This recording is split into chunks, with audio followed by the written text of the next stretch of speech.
Hi guys, and today we're going to look at this brand new locomotive from Dapol. This will be my first Dapol locomotive. In modern times I have had a few old ones, which was the J94 and the Terrier, which later became to Hornby. So yeah, this is a Great Western Mogul. I think it's a 43Xx class if I'm correct. And this is in the plain livery, just with Great Western on the tender. It is a very nice locomotive. It does tell you not to run it in. You don't have to run it in, but I will, just for safety reasons. So yeah, let's get on and see what it's all about and if it's any good.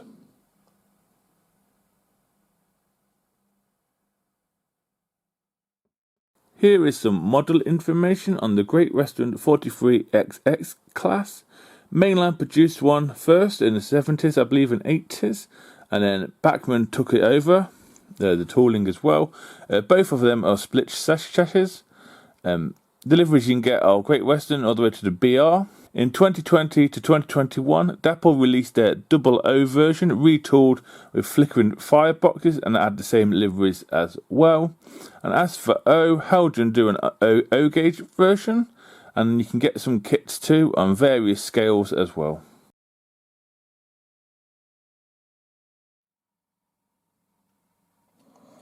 So as we start off with a detail pack, you get some vacuum pops, I believe. You also get something that looks like, for the sound, the box. You also get this wand. Take this motorbox door off and pull out the chipboard. And then you also get these etched nameplates or numbers. Very nice touch there by Dapol.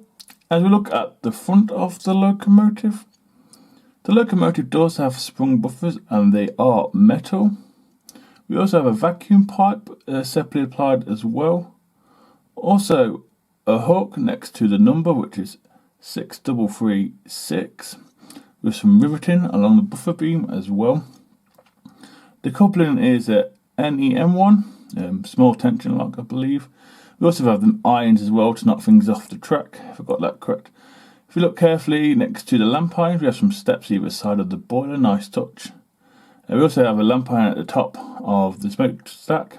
We have a chimney as well, we have a fine handrail as well. We also have them supporting beams to the smokebox door area.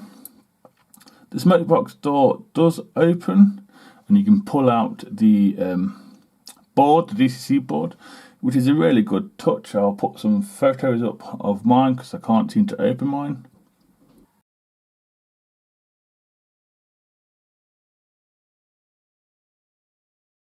As we move on to the side of the locomotive, the locomotive is plain in the Great Western green plain livery. It is quite nice. The safety valves and whistles are plastic. The body shell feels plastic to me. We've got that fine handrail going around again. We've also got some motion, cinder motion inside. Doesn't move, but it's inside. It's a nice touch there by Dapol. If we move to the cab area itself, we've got rivets all along the cab, along the chassis as well for that matter. We also have some washout plugs. We have the Loco's number with the tempo printed. In a detail bag you can get the Hetch ones. And the Loco number again is 6336. We also have a small handrail above the blue dot, which is for the axle load, where it can go and can't. We also have some steps as well, by the looks of it. As we get onto the motion, it is all metal and it's pretty good. Tiny, pretty good. The wheels coverings are there, unlike the first EP versions of them, they weren't covered up, but they are on this one. And we also have some underframe detail as well, like where the brake rigging is. As we move on to the other side of the locomotive, there's not much differences around here compared to the other side. The only differences I can see really is the reversing rod is plastic, which is a shame, but the Loco is reasonably priced. We also have what looks like a superheater as well attached to the locomotive as well, which is moulded. Speaking of mouldy stuff, the splashes either side of the locomotive seem really well fitted, unlike some of Dapol's locomotives, if I'm honest. As we move on to the cab area and the front of the tender, I thought I'd do it this way as I've got the opportunity to. As you can see, we have the connection to the Loco and tender. We'll get onto that in a minute. We'll start off with the Loco itself. The board does move up and down like on most locomotives, which is great. The cab is highly detailed. It's probably one of the best, if not one of the nicest cabs I have. There's a few that I do have which are stunning, and I can't think what they are. We do have some fine handrails down the side. Mine are slightly bent in, but nothing to worry about. We do not have a wood effect on the floor, but you can see into the grate. We do have a flickering firebox, I believe, as well, even on DC. As we move across to the tender, we do have the buffers to stop the loco and tender smashing into each other. It's a nice touch, a little bit bigger than on other locomotives. We have that wood effect going across the tender to stop the coal coming out, I believe, or the fireman falling through. We do have some fine details like water scoops, handrails, and handles. This is how you connect the tender. You just push them together with the locomotive and it should click in place like so, and that's it done. And then to unclip it, you just do the same. That's all it takes to connect the loco and tender. It's a pretty nice idea.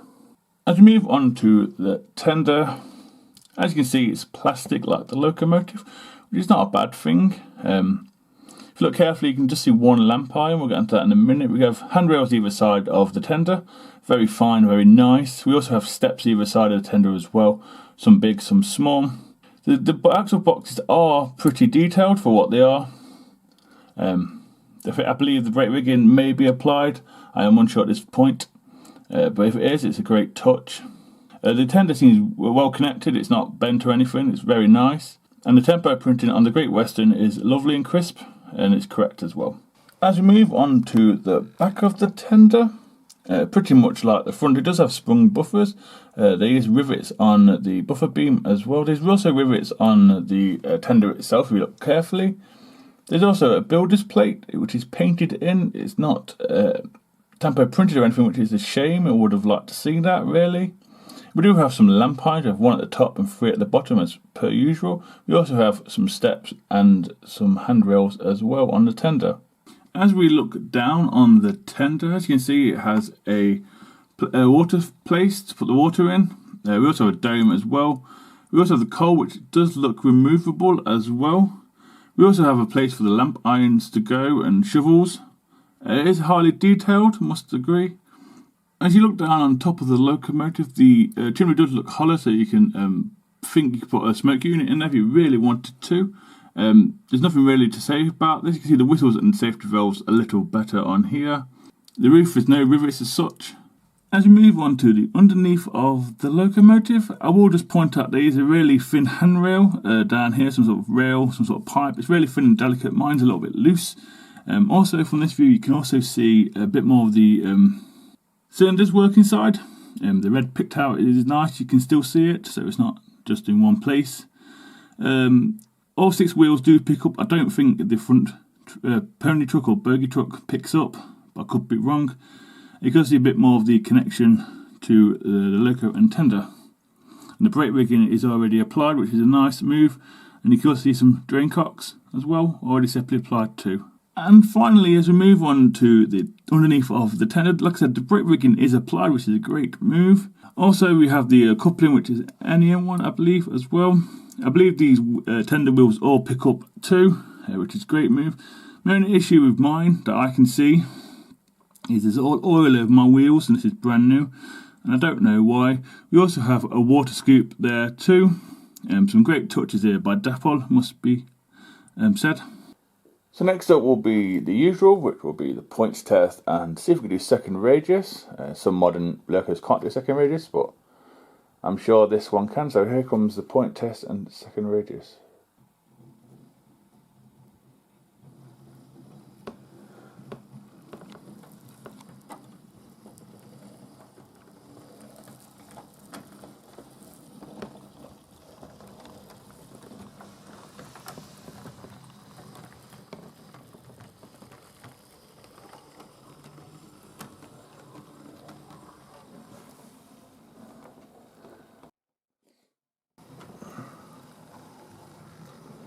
Not bad, that's very impressive actually, if I'm honest.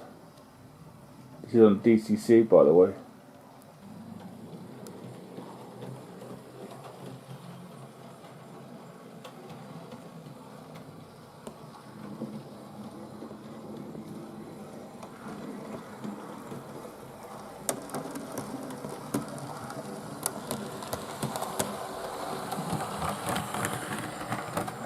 it managed that pretty well. Very impressive actually, the points test was. So next up will be some slow speed, and we'll find it a running friend, and I'll come back at the end of the video for my opinion.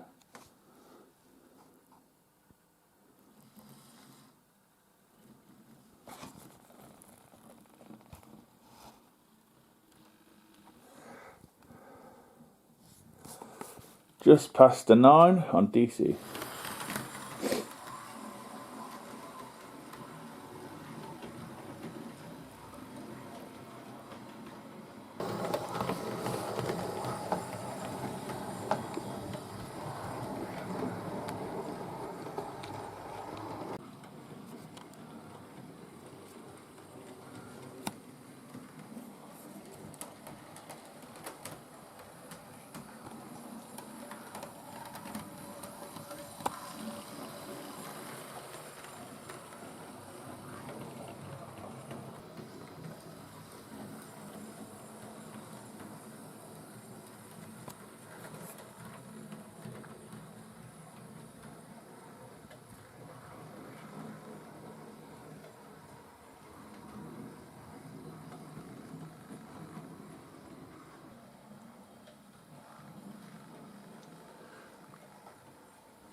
So yeah guys, that's the end of the running session and review.